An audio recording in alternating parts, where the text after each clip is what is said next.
Alright, in this video, I'm going to be showing the relationship that exists between linear expansivity and cubic expansivity. So in this particular proof, we are going to be taking alpha to represent linear expansivity. And then we're going to be taking gamma to represent cubic expansivity. Okay. Now, linear expansivity is also known as the coefficient of linear expansion, while cubic expansivity is also known as the coefficient of cubic expansion. So let's get straight to the point. So the first thing we need to do is to write the formula. So first, you recall that linear expansivity is what? Change in length. That is L2 minus L1 divided by what? L1 times the change in temperature. So for the purpose of this proof, we'll let delta theta be equal to what? Theta.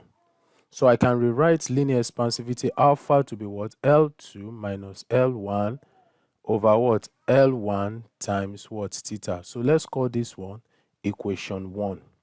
So that is that about that. I'm still going to come back to that. Then the next one is for the cubic expansivity. Similarly, we have gamma, which represent the cubic expansivity to be what? V2 minus V1 over V1, right, times what? Theta. Now there's something you need to know, is the fact that I have taken delta theta to represent theta. So what we want to do is we want to establish a relationship between these two equations. So I will take it from equation 1. So from equation 1, from equation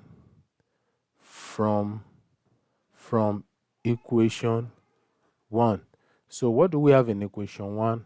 We have what? L2, excuse me. We have alpha, which is L2 minus L1 over L1 times what? Theta. So if we cross multiply, then we can say that what? L2 minus L1 will now be equal to what? Alpha L1 theta. So we can call this okay, not yet, let's just make L2 the sorry. So we can say that L2 will be what? Alpha L1 theta, right? Then plus L1. What do I mean? If L1 comes to this side, it will become positive, right? So I will call this equation what? Equation 3. All right, so let's just take it step after step. Now, from this equation 3, there's something we need to know. And it's the fact that we are looking for volume. So since we are looking for volume, we need to remember that volume of a material, basically a cubical material, is what? L raised to power 3. That is the word length times breadth times height. But basically, where all of them are still length anyway. So if V is equal to L cube, then it implies that V1 will give us what? L1 raised to power 3. And also, we can say that V2 will give us what? L2 raised to the power of what? 3. So what I want to do now is I want to now transform equation 3 to volume. So what do? I will say take the cube of equation what? Equation 3. So if I take the cube of equation 3, I am going to be having what? L2, everything raised to the power of 3, will now give me what? Alpha L1 theta plus L1, then everything raised to the power of 3. So let me break this down. This one can be written as alpha L1 theta, right, plus L1 into bracket alpha L1 theta plus L1, then into bracket alpha L1 theta plus what? L1. So that is that. So for us to make this simpler, all I will just do is I will open this bracket, then I'll now multiply the result by this. So what I'll do is let me just use a green pen to create a kind of square bracket for this. So for the purpose of this illustration. So in that case, let me open this. So this one will definitely, okay, let me bring it here because of the space. Alpha L1 theta times alpha L1 theta will give me alpha square L1 square and theta square. This will give me alpha square, L1 square, then theta square. Then alpha L1 theta times L1 will give me alpha L1 square theta. That's plus alpha L1 square, then theta. All right, then plus, we don't have issue with negative signs here because all of them are plus. Then L1 times alpha L1 theta, that will still give me what? Alpha L1 square what? Theta. That's alpha L1 square theta. Then what else again? Okay, I have this times this, then this times this times this, then L1 times L1, that will give us plus L1 square. So I have to be very careful. Then this one is still inside the square bracket. That is what? Alpha L1 theta plus L1. Okay, so now let me just simplify this. So if I simplify this, I will have what? Alpha square L1 square theta square, then plus alpha L1 square theta plus alpha L1 square theta. That will give me 2 alpha L1 square theta, then plus L1 square, right? So I will now be multiplying this result by alpha L1 theta plus L1. All right, so let me scroll up. Okay, so if I scroll up, then don't forget this one is still L1 cube, so let me still bring it there. So this is still what? L1 raised to the power of 3. So now let's now do this. Let's open this bracket. The whole of this, you use it to open it. So we have alpha square L1 square theta square times alpha L1 theta. That will give me alpha cube. This will give me alpha cube L1 square theta cube, right? Then you use this again to open this. This one will now give us plus, that will give us alpha square L1 cube, right? Then theta square. Then we move on to this. This 2 alpha L1 square theta multiplied by this. This will now return plus 2 alpha square L1 cube, right? Then theta what square. Then this one multiplied by this, that will give us plus 2 alpha L1 cube, right? Then theta. Then the next one, okay, yeah. So we have 2 alpha L1 cube theta. Then the next one is to multiply L1 square times alpha L1 square. That'll give me alpha L1 cube theta. That'll give me what? Plus alpha L1 cube theta, then plus L1 square times L1. That'll give me what? Plus L1 what? Cube. Now, that is the expansion. So this is still the subject L1 raised to power 3. But there's something we need to know. And it's the fact that the value of linear expansivity alpha is a very small value. For example, the linear expansivity for iron is around 0.00012 per Kelvin or per degree Celsius. And we have that of brass. That of brass is around 0.00018 per Kelvin. So if the value of linear expansivity is this small, then it implies that if we square this value, it implies that it will be very, very small and it will be tending to 0. What I mean is that if we take the alpha square or alpha cube, the value will be very small and it will tend to 0. So what it implies is that wherever we see alpha square and alpha cube, we can take it to be equal to 0 due to their very small value.